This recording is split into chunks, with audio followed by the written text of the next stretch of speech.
आप देख रहे हैं डार्क फाइल्स। तो चलिए बढ़ते हैं आज की इस कहानी की ओर। बात आज से 22 साल पहले यानी कि सन 1999 की है, जब मेरी उम्र 20 वर्ष की थी। तो उस समय मेरे साथ एक ऐसी घटना घटी जिसे आज तक मैं भूल नहीं सका, और आज भी उस घटना को याद आते ही मेरे पैरों तले की ज़मीन निकल जाती है। उस समय हमारा परिवार, या यूं कहें तो गांव का सभी परिवार, खेती पर ही निर्भर था। खेतों से उगाए गए अनाज को बाजार में बेचकर हम सभी अपने अपने घर चलाया करते थे। बात आज से काफ़ी साल पुरानी होने के कारण उस समय हमारा गांव काफ़ी छोटा और जंगलों से घिरा हुआ था। ऊपर से बिजली ना होने के कारण रात को हमारा गांव घने अंधेरे में डूब जाया करता था। उस वक्त गांव के सभी लोग अनाज को बाजार में बेचने के लिए जाने के लिए बैलगाड़ी या तांगे का सहारा लिया करते थे, मगर हमारे पास इन दोनों में से कुछ भी नहीं था। तो हम अनाज की बोरी को साइकिल पर लाद कर बाजार में बेच आया करते थे। हालांकि बैलगाड़ी और तांगे में सारा अनाज एक बार में ही चला जाया करता था, और वहीं हमें साइकिल पर दो दो बोरी करके काफ़ी पार ले जाना पड़ता था। खैर, हमारे पास दूसरा कोई उपाय भी नहीं था, तो हम कर भी क्या सकते थे। दरअसल हुआ कुछ यूँ था कि एक बार अनाज कटाई के बाद अचानक पिताजी की तबीयत खराब हो गई, जिसके बाद मैंने एक दो दिन देखा, लेकिन पिताजी की तबीयत में सुधार आई, मगर उतनी नहीं कि पिताजी मेरे साथ अनाज लेकर बाजार में बेचने जा सकें। और दिन पर दिन अनाज जितना पुराना होता जा रहा था, उतना ही दाम भी कम होता जा रहा था। तो इस पर मैंने पिताजी से कहा, पिताजी, कल से मैं अकेले ही साइकिल पर लाद कर अनाज बेचने शहर चला जाऊंगा।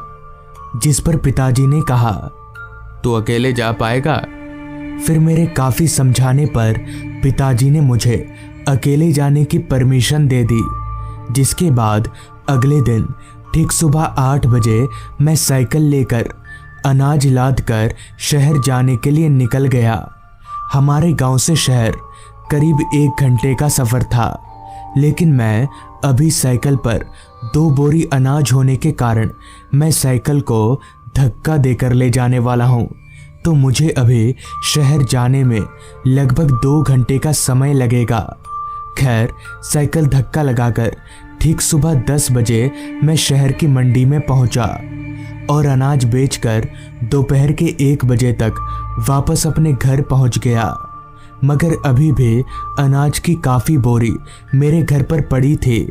तो मैंने अपने मन ही मन में कहा, क्यों ना मैं दोपहर का खाना खाकर एक बार फिर से अनाज बेचने शहर चला जाऊं। ये सोचते ही मैंने ये बात अपने घर वालों को बताई, जिस पर मेरे घर वालों ने मुझे जाने से मना तो नहीं किया, मगर मुझे जल्दी घर आने की हिदायत दी। जिसके बाद मैंने फटाफट से दोपहर का खाना खाया और अनाज की 2 बोरियां साइकिल पर लाद कर फिर से एक बार शहर की तरफ चलता बना।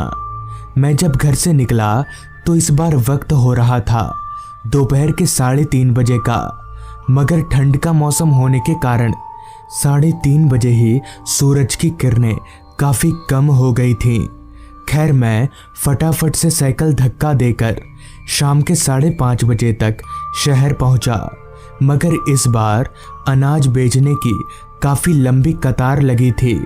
उस लंबी कतार को देखकर मैं समझ गया कि इस बार मुझे वक्त लगेगा, और मेरा अंदाज़ा बिल्कुल सही निकला, क्योंकि जब अनाज बेचने की बारी मेरी आई तो वक्त हो रहा था रात के 8 बजे का।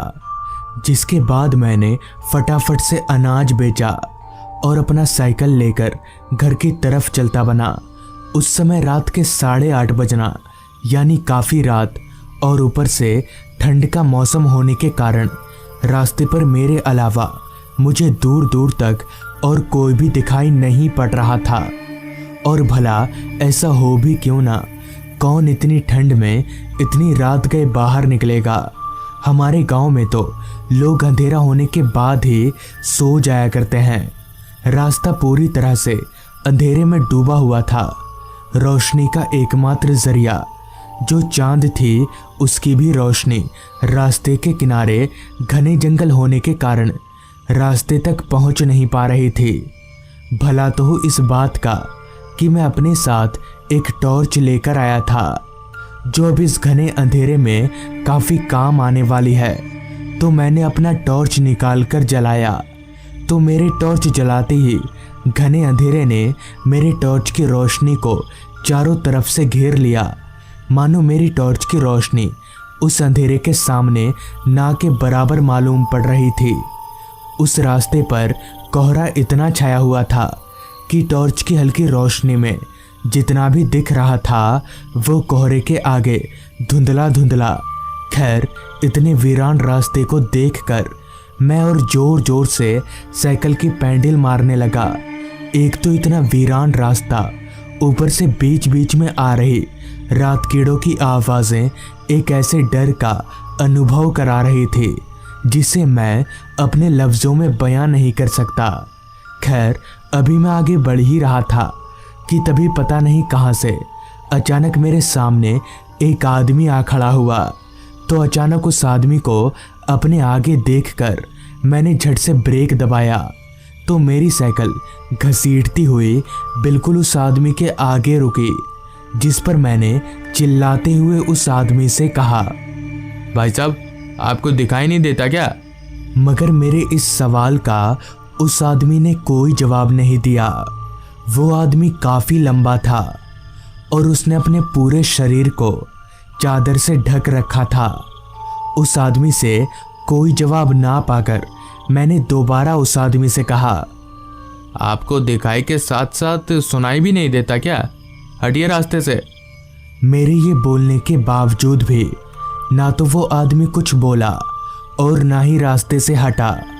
अब मुझे उस आदमी पर शक होने लगा था कि कहीं ये आदमी चोर डकैत तो नहीं है। मेरे पास काफ़ी पैसे थे क्योंकि मैं अनाज बेच कर आया था। कहीं ये आदमी मुझसे सारे पैसे लेने तो नहीं आया है। ये सोचकर डरते डरते मैं अपनी साइकिल को उस आदमी के बगल से निकालने लगा। अभी मैं साइकिल निकाल ही रहा था कि तभी अचानक जोरदार हवा चली और उस आदमी का चादर हवा के एक झोंके के साथ उड़ गया। तो चादर के उड़ते ही मैंने जब उस आदमी की ओर देखा तो मेरे पैरों तले की ज़मीन निकल गई और इतने ठंड में भी मैं पसीने से लथपथ हो गया, क्योंकि वो आदमी कोई इंसान नहीं बल्कि एक कंकाल था। ये सब देखकर मैं बहुत ज़्यादा डर चुका था। मुझे समझ नहीं आ रहा था कि अब क्या करना चाहिए, मगर मैं इतना तो समझ ही गया था कि अगर मैं यहाँ रुका तो मारा जाऊँगा, जिस वजह से मैं तुरंत साइकिल भगाकर वहाँ से निकलने लगा। डर के मारे मैं बहुत तेज़ी से साइकिल चला रहा था। कहीं ना कहीं मुझे ऐसा लगने लगा था कि अब शायद मैं नहीं बचूंगा।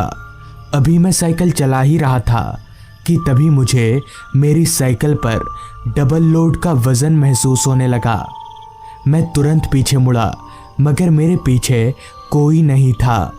लेकिन जब मेरे पीछे कोई है ही नहीं तो मुझे डबल लोड का वज़न क्यों महसूस हो रहा है, ये मेरे पल्ले नहीं पड़ रहा था। मगर फिर भी मैं साइकिल चलाता रहा।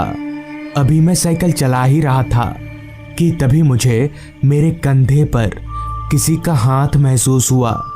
मैंने तिरछी नज़र से जब अपने कंधे की तरफ देखा तो मेरा डर कई गुना बढ़ गया, क्योंकि मेरे कंधे पर उसी कंकाल का हाथ था। घबराहट के मारे मुझसे साइकिल संभाली नहीं गई और मैं साइकिल लेकर डर के मारे ज़मीन पर गिर गया। इतने में ही पता नहीं कैसे वहाँ पर मेरे घर वाले पहुँच गए, जिनके आते ही वो कंकाल हवा में धुआं हो गया और इस तरह से उस रात मेरी जान बच गई। दरअसल मेरे घर वाले बहुत देर तक मेरे घर ना पहुंचने के कारण मुझे ढूंढते हुए वहां तक आ गए थे। तो दोस्तों, ये थी आज की कहानी। अगर आपको ये कहानी अच्छी लगी हो तो चैनल को ज़रूर सब्सक्राइब कर लें। तो मैं आपका दोस्त आर्यन जल्द ही मिलूँगा आपसे ऐसी ही एक कहानी के साथ।